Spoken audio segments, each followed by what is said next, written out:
Without giving of notice कैसे आप you can not dispossess for to any person, किसी को भी नहीं कर सकते आप, कैसे कर दोगे बताइए आप।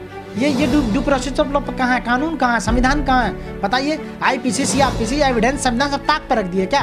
न्यायपालिका यानी क्या सुप्रीम कोर्ट, हाई कोर्ट कहाँ चले गए सब बताइए।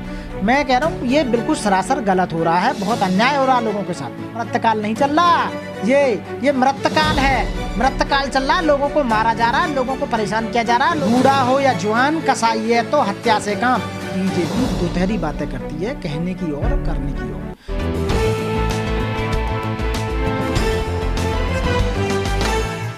यूपी में बुलडोजर वाली सरकार है और इस बार उस बुलडोजर सरकार ने ब्राह्मण को निशाने पर ले लिया है। कानपुर देहात में एक ब्राह्मण फैमिली को अपनी जान देनी पड़ी है, उनका घर तोड़ दिया गया बुलडोजर के द्वारा।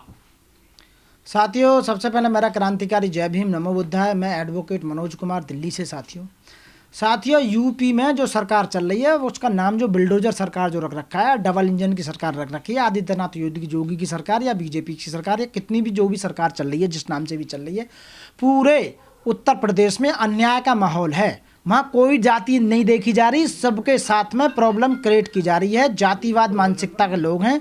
ठाकुरों की सरकार चल रही है, ठाकुर वहाँ आए दिन लोगों को परेशान कर रहे हैं। वो एससीओ को परेशान कर रहे हैं, एसटीओ को परेशान कर रहे हैं, ओबीसी वालों को परेशान कर रहे हैं और अब ब्राह्मणों को भी वो जो है परेशान कर रहे हैं। साथियों इतना बुरा हाल है कि आज की डेट में यूपी में कोई भी सरकार के सामने इस समय कोई कुछ नहीं कर सकता। अन्याय वाली सरकार है इस समय। तो साथियों मैं तो यही कहूँगा कि आप लोगों को कब समझ में आएगी इस सरकार को, बार बार आप जो लेके आ रहे हो अन्याय वाली सरकार को, इसको जल्दी से जल्दी दूर भगाओ। साथियों वो ब्राह्मणों के साथ में जो अन्याय किया गया है वास्तव में बहुत ही गलत है, निंदनीय है। हम बिल्कुल भी समर्थन में नहीं है। हम उस परिवार के साथ हैं जिस परिवार के साथ में योगी आदित्यनाथ जी की सरकार ने बुरा किया है।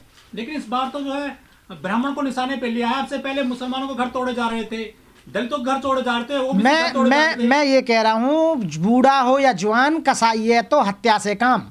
उसे ना तो ब्राह्मणों से मतलब, ना एससी से, ना मोमडनों से। उन्हें केवल ये दिखाने के लिए मात्र ऐसा किया जा रहा है कि हमारी सरकार सबके साथ में देख लो कैसा न्याय करती है, और जबकि न्याय नहीं, ये सरासर अत्याचार है, अन्याय है। साथियों बुलडोजर जो है, बुलडोजर का कोई भी प्रोविज़न नहीं है किसी भी कानून के दायरे में।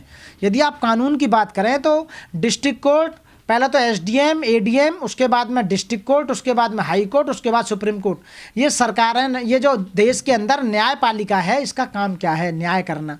सारे काम एक ही सरकार नहीं करेगी। तुम यानी कि एफआईआर भी तुम ही करो, इन्वेस्टिगेशन भी तुम ही करो और फैसला ऑन द स्पॉट भी तुम ही दो। इसका मतलब ये सब कुछ गलत है। इसका मतलब वकील हुए जो न्यायपालिका है वो तो बेकार है, फिर वो तो लाचार कर रखी है आपने। किसी भी कानून में यह कहीं प्रोविजन नहीं है कि तुम किसी के घर को बुलडोजर से तोड़ दो। ये सारे अधिकार आप ही ले लो। किसी भी सरकार के 3 स्तंभ होते हैं, सबसे पहले व्यवस्थापिका, फिर कार्यपालिका और फिर न्यायपालिका। तो ये व्यवस्थापिका और कार्यपालिका का काम खुद ही दोनों ही कर रहे हैं। न्याय और तीसरा भी जो न्यायपालिका का काम है वो भी इन्होंने ले लिया है। इसका मतलब ये हुआ कि देश में अब न्यायपालिका की क्या जरूरत नहीं है, फिर कहाँ जाएंगे? तो मैं ये कह रहा हूँ कि ये सरासर गलत है और बहुत ही बुरा हो रहा है। लेकिन योगी सरकार यदि भूमाफिया पर कार्रवाई कर रही है तो इससे दिक्कत क्या है? भूमाफियाओं पे कार्रवाई जो कर रही है उसके लिए कानून है। कानून के with due process of law, you can do with due process of law in every field, in every case. मतलब मैं ये कह रहा हूँ कि कानून जो है वो किस लिए है?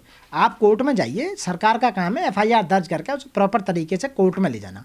वहाँ डिसाइड होगा क्या गलत है, क्या सही है, क्या तोड़ा जाएगा, क्या नहीं तोड़ा जाएगा। आप खुद सारे काम नहीं करोगे साथियों, ये गलत है बिल्कुल। लेकिन इस बार जो है ब्राह्मण को निशाने पे किया गया। लोग ऐसा कहते हैं कि ब्राह्मण की हत्या करना सबसे बड़ा पाप है और अमृतकाल चल रहा है उत्तर प्रदेश में, पूरे देश में। अमृतकाल का मतलब जानते हैं? अमृतकाल का मतलब है कि स्वर्ग जैसी अनुभूति होना, जैसे स्वर्ग में अनुभूति होती है, ऐसा काल नहीं चला। अमृतकाल नहीं चल रहा, ये मृतकाल है। मृतकाल चल रहा है। लोगों को मारा जा रहा है, लोगों को परेशान किया जा रहा है, लोगों को घर को तोड़ा जा रहा है, लोगों को फाइनेंशियली रूप से तोड़ा जा रहा है, उनकी शैक्षणिक रूप से तोड़ा जा रहा है, सामाजिक रूप से तोड़ा जा रहा है, और उनकी कमर को तोड़ने का, महंगाई से तोड़ा जा रहा है, उनका स्वास्थ्य से तोड़ा जा रहा है। मतलब कुल मिलाकर मैं कहूँगा सब कुछ बर्बाद के कगार पर पहुँच चुका है इस समय देश के अंदर। आज़ादी का अमृत महोत्सव मन रहा है देश में। आज़ादी का अमृत महोत्सव नहीं बल्कि आज़ादी का मृत महोत्सव मना रहे हैं। ये तो लोगों को महसूस नहीं हो रहा, हैप्पीनेस खत्म हो रही है। देश में कोई खुश नहीं है, चेहरे लटके हुए हैं। युवा रोजगार के लिए परेशान है, स्वास्थ्य बीमार स्वास्थ्य सही नहीं कर पा रहा है, और इससे बुरा मैं कह रहा हूँ समय कभी नहीं आ सकता जब देश को बेचने का काम किया जा रहा है साथियों। लेकिन वकील साहब, बीजेपी के पास में सबसे ज्यादा विधायक और सांसद हैं महिला, उनमें से किसी ने भी इन दोनों महिलाओं के लिए आवाज नहीं उठाई है, उनके मुआवजे की बात नहीं करी है, कोई ट्वीट नहीं किया अभी तक भी। साथियों, जब बीजेपी के जो कार्यकर्ता या उनके एमपी बता रहे हो तो पार्टी के फेवर में बात करेंगे ना।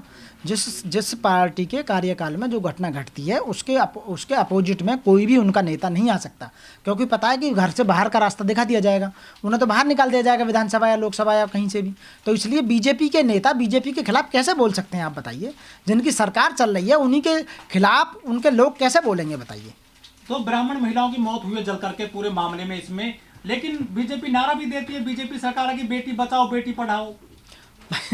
बेटी पढ़ाओ बेटी बचाओ का जो नारा है, या बीजेपी ने जितनी भी उन्होंने घोषणाएं की थी वो आज तक कोई पूरी हुई हो तो मुझे बता दो। एक भी घोषणा आज तक पूरी नहीं हुई है। जो भी उन्होंने प्रणाली बनाई थी एक भी सही नहीं हो पाई है। तो इसका कहने का मतलब है कि बीजेपी दोतहरी बातें करती है, कहने की और करने की और। जितनी योजनाएं बनाई उन योजनाओं में से कोई पूरी नहीं उतरी। आप बताइए। योगी जी ने कहा था कि किसी का भी मकान तोड़ने से पहले, किसी की भी झोपड़ी नहीं तोड़ी जाएगी, उसके बाद में उसके पहले उसको पुनर्वास किया जाएगा।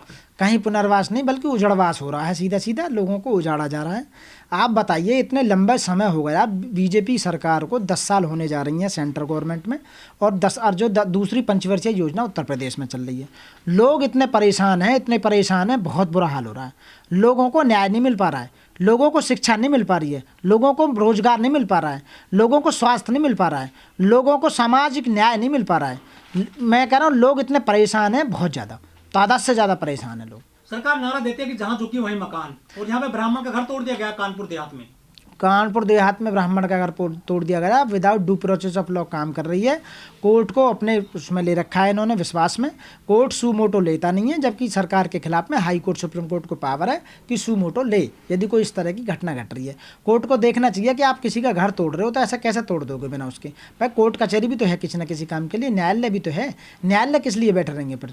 न्यायालय का यानी कि हमारे यहाँ की जो न्यायपालिका है उस पर लोगों का विश्वास हट जाएगा ऐसे इस तरह से। तो यदि कार्यपालिका या सरकारी काम करने लगेंगे तो ये जो कुछ हो रहा है वास्तव में गलत हो रहा है। आने वाले समय इसमें सरकार जनता जो है वो जवाब देगी बीजेपी को, और इन्हें मुंह की खानी पड़ेगी, और ज़्यादा लंबे समय तक टिकने वाले नहीं है। ये बताया गया कि कोई नोटिस भी नहीं दिया था मकान तोड़ने से। विदाउट गिविंग ऑफ नोटिस कैसे आप, you can not dispossess for to any person, किसी को भी नहीं कर सकते आप, कैसे कर दोगे बताइए आप। ये ड्यू प्रोसेस ऑफ लॉ कहाँ है, कानून कहाँ है, संविधान कहाँ है बताइए। आईपीसी सीआरपीसी एविडेंस संविधान सब ताक पर रख दिए क्या? न्यायपालिका यानी कि सुप्रीम कोर्ट हाई कोर्ट कहाँ चले गए सब बताइए। मैं कह रहा हूँ ये बिल्कुल सरासर गलत हो रहा है, बहुत अन्याय हो रहा है लोगों के साथ में। ये दोबारा से उसी अवस्था में लाना चाहते हैं लोगों को जिस तरह मनुस्मृति में हुआ करता था। लेकिन मोदी सरकार नारा देती है कि 2022 तक सभी देशवासियों के जो गरीब हैं सबको मकान दिए जाएंगे। नारा नहीं देती, वो जुमला देती है। मोदी सरकार या योगी सरकार जुमला देती है, और जुमला देकर लोगों से वोट लेती है, और वोट लेने के बाद जैसे ही सत्ता में आते हैं फिर उसके बाद में अपनी मनमानी कराते हैं, और आप उनके खिलाफ कुछ नहीं कर सकते। साथियों, जय भीम, जय भारत, नमो बुद्धाय। साथियों, इस वीडियो में कही गई सभी बातें वक्ता की अपनी राय है, जिसकी पुष्टि हम या हमारा चैनल नेशन टाइम नहीं करता।